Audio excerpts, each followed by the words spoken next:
어둠이 찾아오면 동네에선 어김없이 의문의 사건이 발생했다고 합니다. 기이한 현상을 목격한 사람마다 공포에 떨 수밖에 없었다고 하는데요. 비는 부실부실 오지 아래게 비 오는 날 말이야. 아가 막 쇠팔이 넘어간다 막 할머니 막 기절한다나. 아이고 나는 우리 손녀 놀래가지고 깜짝 놀랐다. 따라오는가 싶어 아가 눈이 흑기비해가지고 우리 손녀가 고3짜리가 기절한다 우리 손녀가. 뒤 후안이 이제 두렵지. 피하지. 너 이 골목을 한번 지나가고 싶어도 일로 안 오잖아. 말로는 설명하기 힘든 기괴한 일들이 이 골목 안에서 벌어지고 있답니다. 골목길 자체가 굉장히 오싹해요. 이것저것 다 억울하고 한이 맺혔다니까 그러네. 하여튼 갈도 못해. 하여튼 저를 없애야 된다. 이 골목에. 진짜 웬만해서는 안 그러는데 이사 갈까 생각이 많이 들어요 요즘. 여기인가? 오, 뭐야? 냄새가 나는 모양이에요. 주민들이 가리킨 곳에는 버려진 것 같은 집이 한 채 있었습니다. 그 집이 지어진 뒤로 깔끔했던 동네엔 쓰레기가 쌓이고 코를 찌르는 심한 악취가 생겼다는데요. 아이고. 계세요. 지금 이게 문제 그 집인가요? 맞습니다. 계세요. 아무도 안 계세요. 제작진도 악취 때문에 서 있기가 힘들었다고 하는데요. 그런데 언제 버렸는지 모를 썩은 쓰레기부터 어지럽게 쌓아 올린 옷가지까지 집안 곳곳 사람이 살았던 흔적들이 발견됐는데요. 육안으로 보기에는 누군가 살다가 급하게 떠나버린 듯 보였습니다. 버려진 폐가에 소문처럼 저주라도 내린 걸까요? 어둠이 내린 뒤 소문의 실체를 알아보고자 집을 지켜보기로 한 제작진. 그런데 그때 켜지는 거야? 수상한 그림자가 모습을 드러냅니다. 누구 왔는데? 어? 집 앞 골목을 비추는 CCTV에 사람의 흔적이 포착됐는데요. 쓰레기를 들고 골목을 나갔던 사람은 얼마의 시간이 흐른 뒤 문짝을 들고 다시 등장합니다. 사람들을 공포로 몰아넣은 건 어젯밤 그 집에 나타난 그 사람인 걸까요? 다음 날 다시 찾은 그 집에 누군가가 있었습니다. 선생님, 안녕하세요. 안녕하세요. 네. 선생님, 저희 얘기 좀 들으러 왔어요. 그는 어젯밤 우리가 목격한 분이었는데요. 저분이 주인인 것 같은데요. 네, 바로 이분이 이곳의 주인이라고 합니다. 폐가가 아니라 사람이 사는 집이라고 하는데요. 합판 천장이고 석가래가 좀 다 내려앉아가지고 지붕이 다 내려앉아가지고 다 처리했고 지금 벽만 좀 남았어. 벽만 용접해가지고 진짜 서가지고 좀 용접해가지고 진짜 서가지고 좀 용접해가지고 용접사 불러가 용접해가 지금 이렇게 지금 수리를 하고 있는데 여기 주인께네 시끄럽다 문진한다 냄새난다 옆에서 밀렁이 자꾸 들어서 하니까네 또 와서 좀 치우려고 그러면은 또 지랄지랄 하니까 그 다음에 내면은 문진하니 냄새나니 이거 달고. 너무 억울하다고 합니다. 말도 안 되는 소문을 만들어 일을 못하게 방해하고 있다는데요. 정말 성실하게 살고 있는 그를 이웃들이 오해하고 있는 건 아닐까요? 집 안으로 들어가 본 상황은 더욱 심각했습니다. 뭐야? 널브러진 쓰레기 사이로 가축들까지 발견이 됐는데요. 쓰레기 버리면 괜찮은데 매일 생음식 쓰레기를 갖다 버리면 계속 제이잖아요 이게. 그냥 뭐 짐승들 때가 밟고 막 먹고 싸고 이렇게 계속 반복이 되니까 비 오고 쌓이고 이래 이게 이만큼 쌓여. 냄새가 숨도 못 쉽니다. 음식물 쓰레기 쌓아놓고 쓰레기 쌓아놓고 가득 방이고 뭐 다 쓰레기였죠. 온전 전부 다. 냄새 나는 거 이런 것만 없이 파리 모기만 생기도록 해주면 되지. 그런데 그게 이제 자꾸 가도록이 문제라 이게. 가장 피해가 큰 건 바로 옆집에 살고 있는 이웃이었습니다. 아, 꽁꽁 쌌네요. 쓰레기 해체 작업을 하면서 발생하는 먼지 때문에 생활하기 힘든 수준이라는데요. 여기 되는 거 봐봐. 저 옥상에서 그 성면, 유리섬유, 폐자 여기 말도 못해. 여기서 작업한다니까. 왜 노란 거 그거 나오잖아요. 그게 그리 가려운 거야. 문제의 쓰레기집 때문에 내 집에서 맘 편히 생활하기도 어렵다는 이웃들. 그에게 쓰레기를 모으지 말라고 항의도 해보고 군청에 민원도 넣어봤지만 그때뿐. 주민들과의 갈등은 점점 깊어졌습니다. 그래가 막 시작하라. 이게 실제 영상입니다. 뭐 하는 거야? 무슨 얘 뭐 하는 거예요 지금? 쓰레기를 골목에 버리는 중인데요. 최 씨 때문에 미치고 팔짝 뛸 노릇이랍니다. 제작진이 옆에 있어도 그는 평소와 크게 다르지 않았습니다. 내가 못해서 일어났나. 근데에서 하고 둘이서 짜고 내 몰아내려고 오만 적당 다 하고. 쓰레기만 아니면 평화롭다는 이 동네. 그는 왜 이렇게 쓰레기에 집착하는 걸까요? 내가 저거 철거 공사, 집수리 공사 이런 하청업자인데 하다 보면 냉장고고 세탁기고 뭐 문짝이고 갖다 놓으면은 재활용품 되거든. 그래가 누가 뭐 얼마씩 주면은 돈 받고 팔기도 하고. 그래 내 생활비를 보태 쓰는데. 생계를 위해 고물을 주워다가 팔기도 하고 집도 수리한다는 주인 최 씨. 쓰레기가 아니에요, 이 사람한테는. 고철이 아니라고요. 돈이라고요, 돈. 치우는 게 아니라 빼앗기는 거지요. 왜 돈이 되는 거를 갖다 우리 집에 들어와서 우리 집에 있는 다이아몬드를 갖다 너의 쓰레기 갖고 있니? 라고 누가 버리려는 거랑 이 사람한테는 똑같이 받아들여진다는 거죠. 남들 눈에는 한낱 더러운 쓰레기에 불과하지만 주인에겐 돈이고 보물이라는데요. 동네의 묵은 갈등을 해결할 뾰족한 방법은 없는 걸까요? 생계 유지 명령을 해가지고 안 지켰을 때 그대로 부과만 되지 저희들이 뭐 행정 대집행위라든가 이런 건 할 수가 없어요. 법적으로 어떻게 할 방법이 없다 보니까 끈질기게 최 씨를 설득한 끝에 쓰레기를 청소해도 된다는 허락을 받을 수 있었습니다. 3일간 30톤이 넘는 쓰레기가 수거되는데요. 뭐라고요? 정말 쓰레기만 치우면 끝인 걸까요? 산다면 쓰레기를 골목에 두지 말라고 해서 폭력 행사하는 거예요? 야 이거 이렇게 싸움이 난 겁니다. 산다면 누구? 쓰레기 수집을 못하게 하자 그가 돌변한 것입니다. 사건이 있고 최 씨가 다시 골목의 모습을 드러낸 건 3일 뒤였습니다. 여느 때처럼 쓰레기를 골목으로 가져오는 최 씨에게 이웃이 한마디 하면서 둘 사이에 시비가 붙었는데요. 사람이 무섭다 아이가.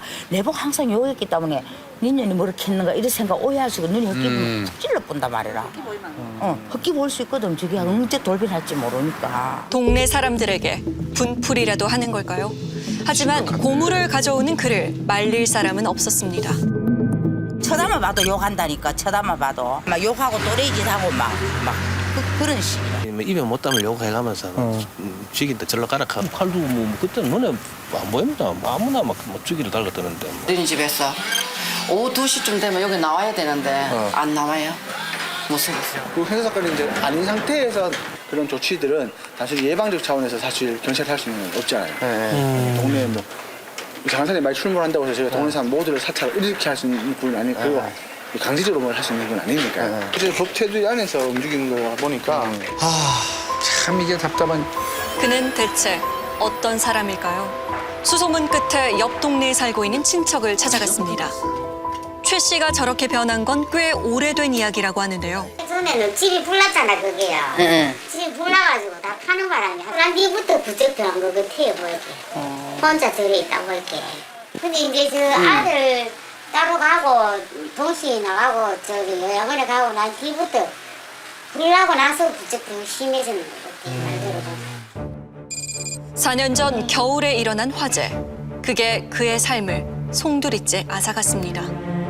어둠을 뚫고 치솟은 불길은 삽시간에 최 씨의 집을 덮쳤는데요. 그날의 화재로 그는 전 재산을 잃었고 다 타버리고 남은 빈집에서 혼자 지냈다고 합니다. 일반 고물하는 사람들은 그런 게 아니고 팔로가 빨리 돌아가는 것만큼 빨리 나가버려 팔아 잡아야 되는데 못 쳐다봐야 있었고 그런 상황이 내가 누릴 때가 1년 2년 쭉쭉 가다 보니 지가 처음에 우리 내가 볼 때는 불안정도 좀 있는 것 많이 있었어요.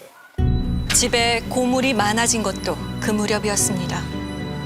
게다가 빈털터리가 된 자신을 이웃들이 무시하고 있다는데요. 저거가 그 전에 불하기 전에는 저 집 저 집하고 유재하고 친하게 잘 살았단 말이에요. 잘 살았는데 불이 나고 나니까 사람을 보면 망했다고 약자고 보고. 깊은 새벽에 일어난 화재는 한겨울 주택가를 집어삼켰습니다. 불길은 1시간 만에 잡혔지만 집은 뼈대만 남고 다 타버렸는데요. 아이고. 그만큼이나 이웃들도 그날을 생생하게 기억하고 있었습니다. 불이야 나오보세요 불이야 막 이러면서 깜짝 놀랐지요. 우리 화장실 있는 데까지 불이 막 불길이 오지. 여기까지 불길이야. 벌벌벌 떨리지. 아이고. 연기가 나더라고. 연기가 나고 저 신호 받고 있다니까 막 차 오니까 막 소방차가 맹맹 오고 막 난리가 났더라고. 동네를 뛰어다니면서 도와달라고 외쳤다는 최 씨.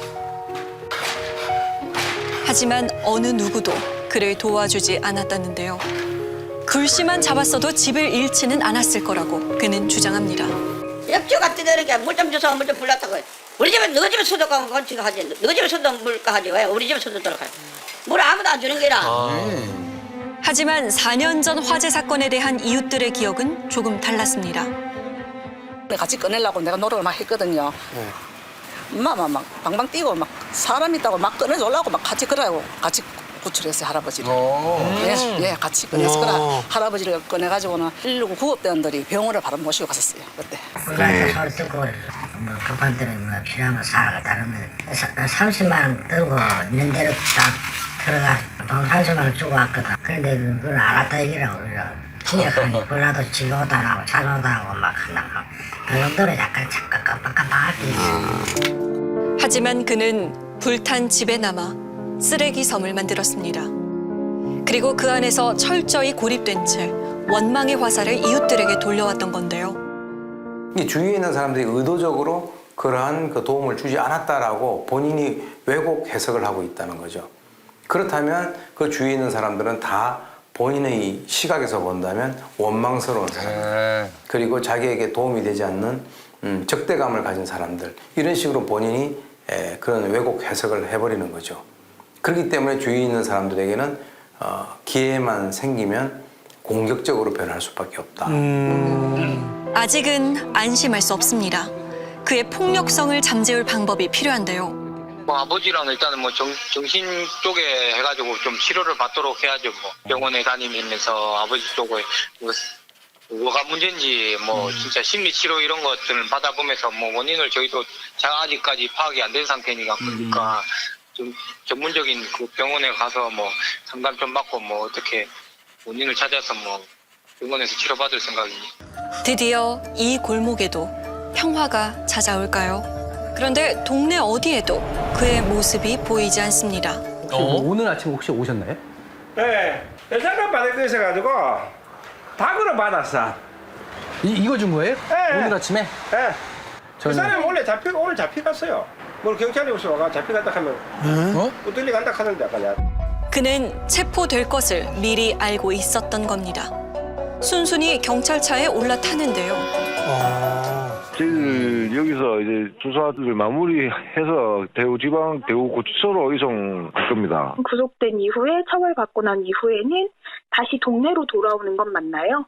구속된 이후에는 특별히 뭐 저희들이 논의하고 있는 건 없습니다. 아들한테 그렇죠. 그 구속 여부를 알려준 것 이외에는 그 나머지는 이제 가족들이 알아서 해야 될 부분이 아닌가 싶은 생각이 드네요.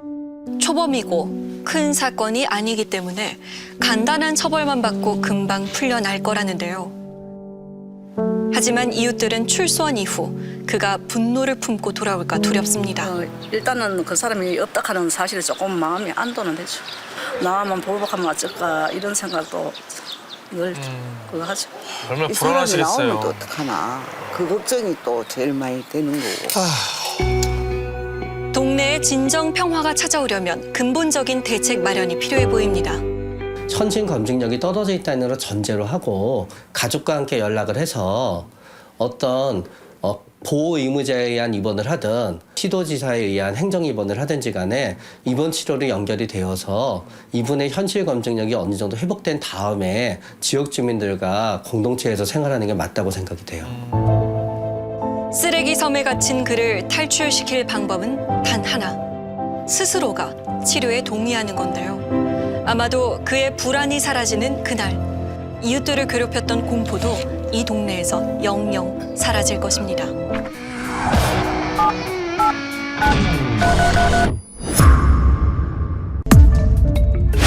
지하철을 타고 가던 중 유독 기억에 남는 사람이 있다는 제보자를 만났습니다. 처음엔 평범했다는데요. 제가 그 지하철을 타고 가고 있었는데 주변에 두리번거리면서 어떤 남자분이 오시는 거예요. 그 핸드폰을 한번 빌릴 수 있냐고. 한 남자가 어머니에게 보낼 문자를 대신 보내달라고 부탁한 겁니다. 어머니 하고 가고 있었어요. 그런데 문자를 보낸 뒤 이상한 점이 있었습니다. 제가 문자를 보낸 거를 문자 이렇게 보냈어요 라고 확인을 시켜드렸어요. 핸드폰 안 보이고 저를 계속 쳐다보시는 거예요. 처음에는 무서웠죠. 약간 이게 뭔가 싶기도 하고. 무서워할 수 있죠. 근데 제 주변 친구 중에 한 명이 더 이거를 당했어요. 이번엔 골드는 아니고 버스에서. 문자가 목적이 아닌 것 같은 느낌이었다는데요. 게다가 주변에서 똑같은 일이 생기니 공포는 더 커졌습니다. 아, 상습범인 걸까요? 남자를 봤다는 사람은 또 있습니다. 이번엔 버스였는데요. 남자가 이동하면서 여자한테 자기 폰 잃어버렸다면서 문자 좀 하겠다면서. 그때까지는 몰랐는데 갑자기 앞에서 할머니가 소리를 지르시면서 경찰서 가자고 뭐 하는 거냐고 했어요. 근데 아직 그 남성분이 할머니한테 소리를 지르시는 거예요. 갑자기 뭔 상관이냐고. 할머니가 계속 얘기를 하셨단 말이에요. 여성분한테 너도 번호 따왔지? 이러면서 계속 얘기하셨단 말이에요. 한두 명한테 물어본 게 아니네요. 상황을 지켜보던 할머니가 보다 못해 남자를 데리고 내리기까지 했다는데요. 당시 상황은 어땠을까? 그날 그 버스에 타고 있던 여성과 어렵게 통화할 수 있었습니다. 자리도 좀 있었는데 제 옆자리로 문자 한 통만 보내달래요. 어머니 버스 타고 가고 있습니다. 이렇게 보내달라고 하는 거예요. 제가 내릴 때까지 한 6정거장, 7정거장 갈 때 동안 한 10명의 여성분들이 다 똑같이 시도하고 계셨고 어머님 나이대 분들한테는 절대 안 가고요. 여학생부터 한 30대 중반까지 여성들한테는 모두 가고 있었어요. 아, 이 정도면 뭐 상습범이네요. 상습범인데요. 젊은 여성들에게만 문자를 부탁했다는 남자. 목격자들은 그의 모습을 똑똑히 기억합니다. 혹시 뭐 특정지 있는 인상착이라든지 이런 게 있을까요? 학생복 잠바 입고 있었고 쇼핑백 3개를 들고 있었고 그다음에 머리가 파마머리였어요. 카키색 점퍼와 쇼핑백은 그의 상징이나 마찬가지인데요. 제작진은 그가 자주 출몰한다는 지역 커뮤니티에 또 다른 목격자를 찾는다는 글을 올렸습니다. 1000개가 넘는 댓글에는 그를 만나 문자를 대신 보내주었다는 경험담으로 가득했는데요. 사람들은 그를 지하철 문자남이라고 부르고 있었습니다. 아니 그럼 1000명이 넘는 사람이 이 남자를 알고 있다는 거잖아요. 그리고 늘 입고 다니는 카키색 점퍼가 아닌 짙은색 겉옷을 입고 의외의 장소에 나타나기도 했답니다. 그러나 문자 메시지를 대신 보내준 건 모두 똑같았다는데요. 보는 사람들마다 부탁을 하나 봐요. 그리고 두 눈을 의심하게 만든 충격적인 제보 하나. 아니 지금 뭘 꺼내는 거죠? 저게 뭐예요? 근데 이제 그분이 이미 앉아 있었는데 종이 가방에서 핸드폰을 꺼내는 거예요.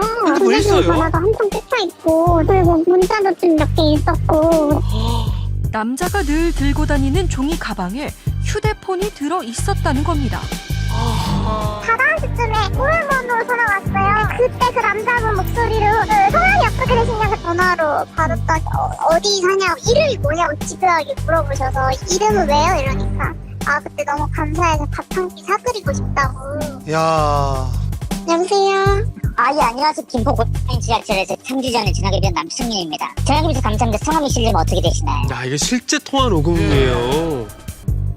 네. 예, 알겠습니다. 감사합니다요. 문자남은 휴대폰을 빌려준 여성들의 전화 번호와 빌려준 날짜, 위치까지 정확하게 알고 있었는데요. 기억력이 정말 좋네요. 지하철에서 문자를 어떤 번호로 저장을 해보니까 그 카톡에 뜨는 사람이 그 사람의 어머니가 아니라 그 당사자였던 거예요. 이란 분. 그래서 자기 폰에다가 문자를 넣었던 거죠. 그가 이 모든 것을 정확히 기억하는 이유. 문자를 보내달라고 한 어머니의 연락처가 본인의 전화번호였기 때문이었습니다. 아, 참. 남자가 자주 나타난다는 지하철역에서 기다려보기로 했습니다. 한참을 기다렸을까요? 제작진을 찾아온 건 남자가 아닌 한 통의 제보 전화였는데요. 혹시 술박하는데요? 그분 술박하고 계신 거예요? 역에서 출발해서 급행 탔거든요. 실시간 제보가 들어왔나 봐요. 빨리 가봐요. 빨리 가. 평소 보이던 곳이 아닌 다른 지하철 노선을 타고 있다는 남자. 과연 우리가 찾던 문자남이 맞을까요? 만날 수 있을까요? 야, 동일 인물이어야 할 텐데요. 전화가 왔을 때 다른 분이 찍고 있던 실시간 영상입니다. 영상 속 문자를 보내고 있는 여자와 곱슬머리에 짙은 색 겉옷을 입은 맞네요. 남자. 파마머리. 그가 맞습니다.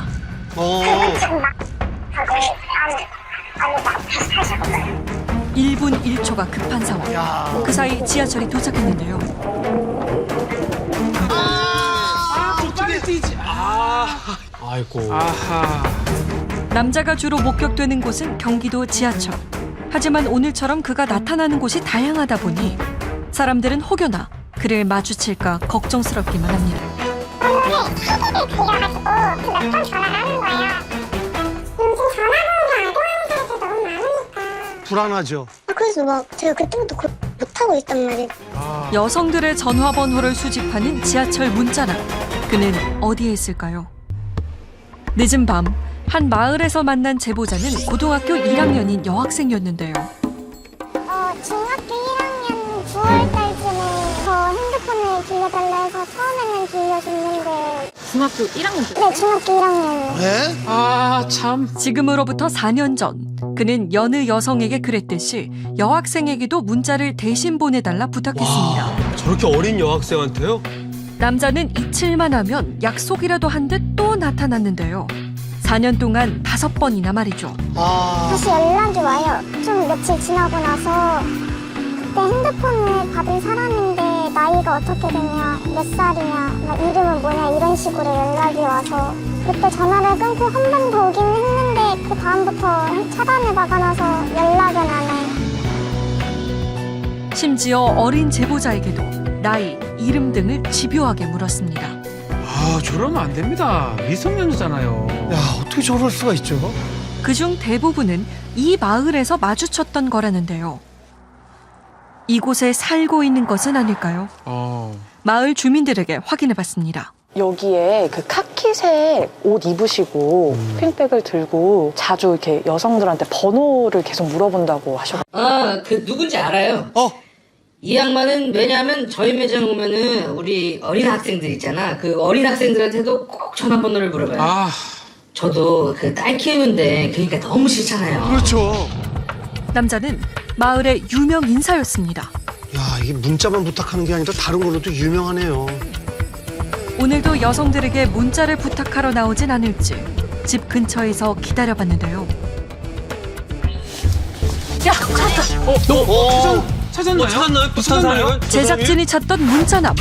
그가 맞습니다. 차라다 슬슬 따라갈게요. 따라갈게요. 그의 하루를 지켜보기로 했는데요. 그런데 갑자기 촬영 중이던 제작진에게 다가가는 남자. 들킨 거 아니에요? 뭐 카메라 쪽을 좀 보는 것 같은데요. 이거 무서워요. 혹시 본인을 따라다니고 있다는 걸 눈치챈 걸까요? 전화좀 드릴 수 있습니다. 어머님한테 문자 보내려고. 어머니 면에 와 있습니다. 잠시만요. 제작진에게 문자를 부탁하려고 그랬나 보네요. 저는 제작진 들키는 줄 알았어요. 아유, 참. 근처에 있던 다른 제작진에게도 가서 말을 거는데요. 전화 좀 빌려주세요. 전화요? 네. 문자 메시지. 문자 메시지요? 이런 경우가 있어요. 어머니 남자는 계속해서 지나가는 여성들에게 휴대폰을 빌렸습니다. 심지어 이번에 표적이 된 사람은 찡폰도 너무 어려 보이는데요. 얘들아, 말 좀 물어봐도 될까요? 네? 아저씨가 뭐라고 한 거야? 핸드폰이라고 해서 아직 핸드폰이 없어. 지금 이 친구들은 초등학교 저학년 학생들이에요. 대체 그의 휴대폰에는 얼마나 많은 사람들의 번호가 저장되어 있는 걸까요? 마을을 돌아다니던 그가 이번에 향한 곳은 버스 정류장이었습니다. 이제 버스 타고 어디 가려고 하는 것 같은데요. 얼마 뒤 남자가 버스에 올라타는데요. 제작진도 함께 타서 지켜봤습니다.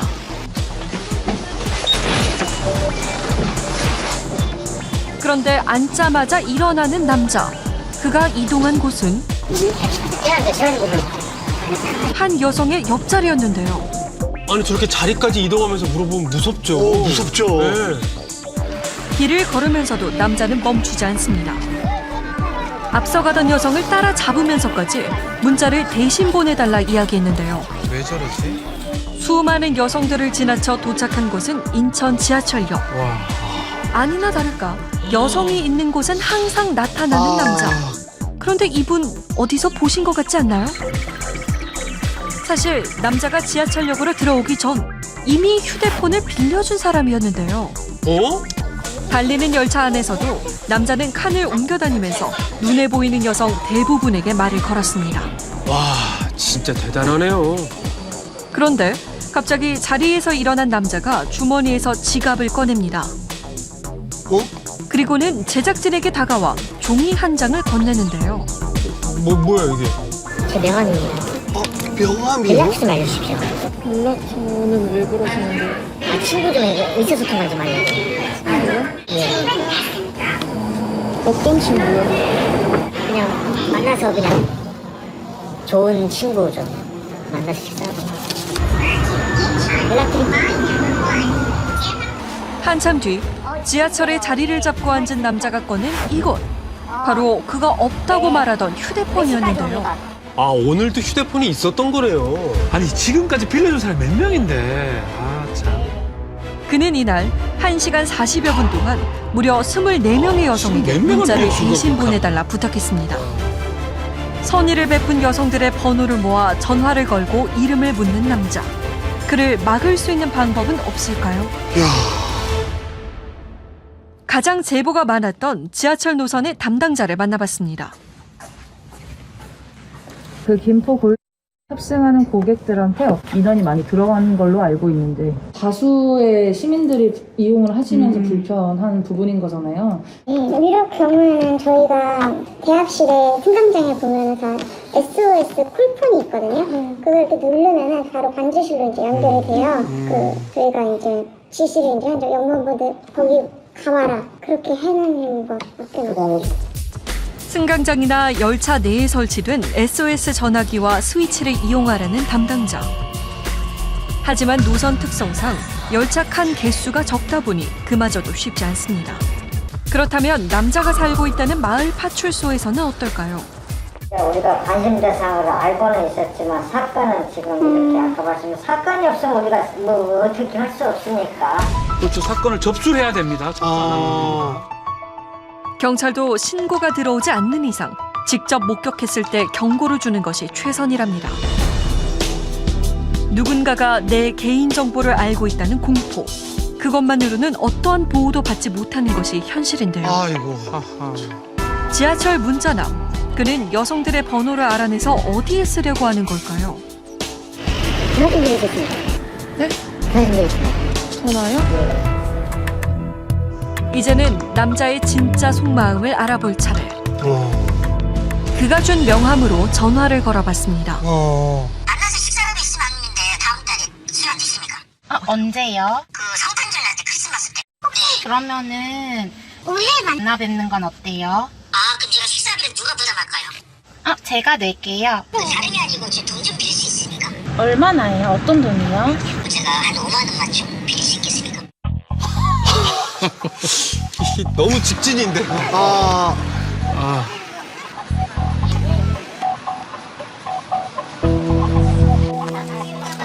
이거 진짜 궁금하네요. 뭐라고 할지. 지금 5만 원 좀. 지금 앉자마자 돈 달라네요. 5만 원 달라고. 제가 내년 6월 달에나 갚아드릴게요. 내년 2월에 갚는데요. 아까는 어디 가던 길이셨어요? 소세호. 왜요? 전시회 행사. 행사를 왜 가요? 행사. 전시회 명함 수집하고. 전시회 다니느라고 목격담이 여기저기 있었나 봐요. 왜 명함을 왜 모아요? 그 취미니까. 아니 명함은 제 취미고 필리핀에는 제가 공부하고 있고. 필리핀이요? 캐나다를 비용으로 대줄 수 있겠습니까? 둘이. 세 명. 해명 왜요? 캐나다를 좋아하시나 봐요. 캐나다에 지금 살다 와가지고 저도 How are you? 황당한 이야기를 늘어놓는 그에게 평소 대중교통을 이용하며 왜 여성들의 휴대폰을 빌리는지 물었습니다. 근데 아까 전화 온 거 보니까 어머님한테 문자 있었잖아요. 그게 내 핸드폰이야. 근데 어머님 어디 가고 있습니다라고. 그러니까 보냈어. 그래. 왜 어머님 이렇게 보내는 거예요? 그 아가씨한테 주는 게 병이에요. 그죠? 어떤 병이? 왜요? 연락처 수집 강박증하고 그러니까 연락처 수집 강박증이 있었나 봐요. 네, 그래서 여성분들 번호가 아니더라도 광고에 있는 번호까지 다 수집하신대요. 그래요? 한국이 싫어 나는. 왜요? 신고 문화라서. 신고를 많이 자주 하니까. 어떤 신고? 친구도 없지. 이름 알려주면 신고하지. 여자친구 이름 물어봐야 신고하지. 다 신고해버려. 아니, 모르는 사람이 그러면 당연히 신고하죠. 그렇죠. 그가 취미라 부르는 행동이 수많은 여성들에겐 공포로 다가오는 상황. 계속 이러면 안 될 것 같은데요. 그의 어머니와 통화해봤습니다. 여보세요? 네, 여보세요. 안녕하세요. 혹시 어머님 되시나요? 어디에 와 있다고 하는 문자 한 번이라도 보신 적 있으세요? 어머니 핸드폰으로 아드님이 보낸 거. 네, 본 적 없는데. 아까 정작 어머니는 그 문자를 받은 적이 없어요. 그렇죠. 한 번도. 그러면 왜 어머니한테 자꾸 위치를 알려달라는 문자를 여성분들한테 보냈을까요? 우리가 우리 애가 7살 때 그게 외국 해외에서 계속 자랐죠. 그런데 자꾸 옮겨 다니고 또 환경이 적응이 안 될 거 아닙니까, 그죠? 여러 가지로 상처와 스트레스와 그런 게 많죠. 그게 이제 복합적으로 해서 조현병이라고 진단이 나오더라고요. 그래서 하대요. 그럼 그분들한테 전화 오면 칼대요. 입원했다고 말씀드리세요. 어제. 어제 다시 병원에 들어갔어요. 예. 아픈 분이었구나. 촬영 이후 다행히 남자는 치료를 위해 입원 치료를 진행하고 있다고 합니다. 얼른 건강해지셨으면 좋겠네요. 번호를 수집하는 자신만의 방법으로 외로움을 달랬던 남자. 앞으로는 괴담 속의 문자남이 아닌 누군가의 친구로 불릴 수 있길 바랍니다.